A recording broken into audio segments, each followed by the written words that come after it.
Hi friends, welcome to my channel. Cheese இல்லாமல் cream இல்லாமல் pasta பண்ண முடியுமா? முடியும்.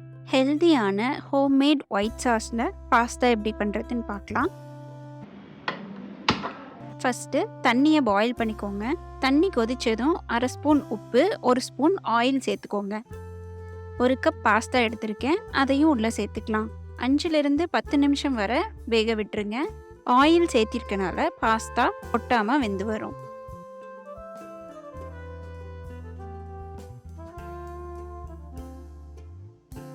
குக் ஆயிடுச்சான்னு செக் பண்ண பாஸ்தாவை கையில் எடுத்து ப்ரெஸ் பண்ணிங்கனாலே சாஃப்டாக வெந்திருக்கிறது தெரியும்.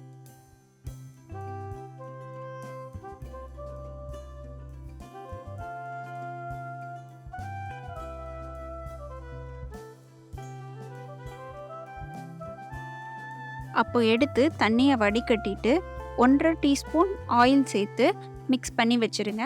அப்போ தான் பாஸ்தா ஒட்டாமல் இருக்கும்.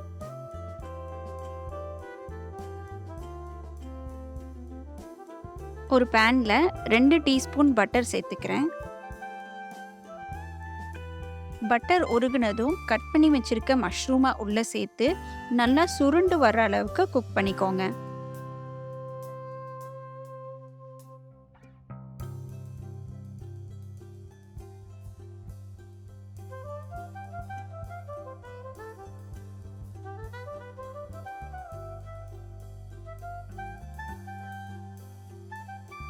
மஷ்ரூம் குக் ஆனதும் குடமிளகாயை உள்ளே சேர்த்துக்கிறேன். 1/4 டீஸ்பூன் உப்பு, 1/2 டீஸ்பூன் மிளகுத்தூள் சேர்த்துட்டு நல்லா மிக்ஸ் பண்ணி 2 நிமிஷம் போல் வதக்கிக்கோங்க.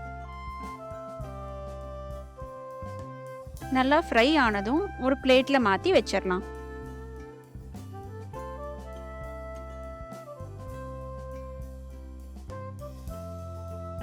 கடாயில் 1 டீஸ்பூன் ஆயில் விட்டுருக்கேன். அது கூட 2 டீஸ்பூன் பட்டர் சேர்த்துக்கிறேன். 3லிருந்து 4 பல்லு பூண்டு பொடியாக கட் பண்ணி சேர்த்துக்கிறேன். 2 டேபிள் ஸ்பூன் மைதா சேர்த்துட்டு நல்லா கலந்து விடுங்க.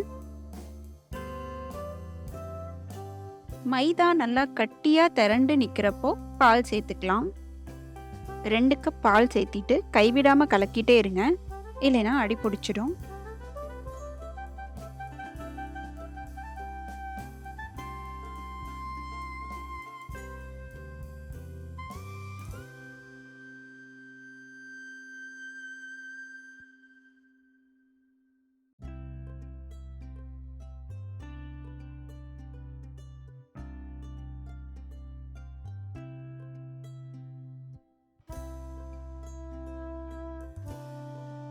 எக்ஸ்ட்ரா ஃப்ளேவருக்காக சில்லி ஃப்ளேக்ஸ், ஆரிகனோ எல்லாம் போட்டுக்கிறேன்.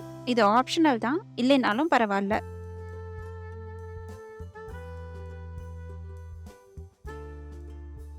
அரை டீஸ்பூன் மிளகுத்தூள், தேவையான அளவு உப்பு சேர்த்துட்டு நல்லா திக்காகிற வரைக்கும் மிக்ஸ் பண்ணிட்டே இருங்க. இப்போ பாஸ்தாக்கான சாஸ் ரெடி ஆயிடுச்சு. ஆல்ரெடி வேக வச்சிருந்த பாஸ்தாவை உள்ளே சேர்த்துட்டு சாஸ் ஈவனாக ஸ்ப்ரெட் ஆகுற மாதிரி நல்லா கலந்து விட்டுக்கோங்க.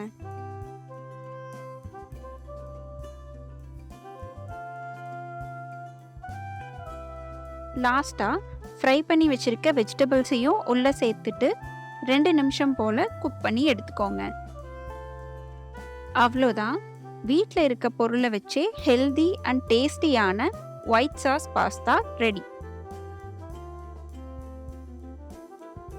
ஒரு பவுலில் மாற்றிட்டு டாப்பிங்ஸ்க்கு ஆரிகேனோ, சில்லி ஃப்ளேக்ஸ் எல்லாம் தூவி விட்டுக்கோங்க. இந்த சில்லி ஃப்ளேக்ஸ் ஹோம்மேட் தான்.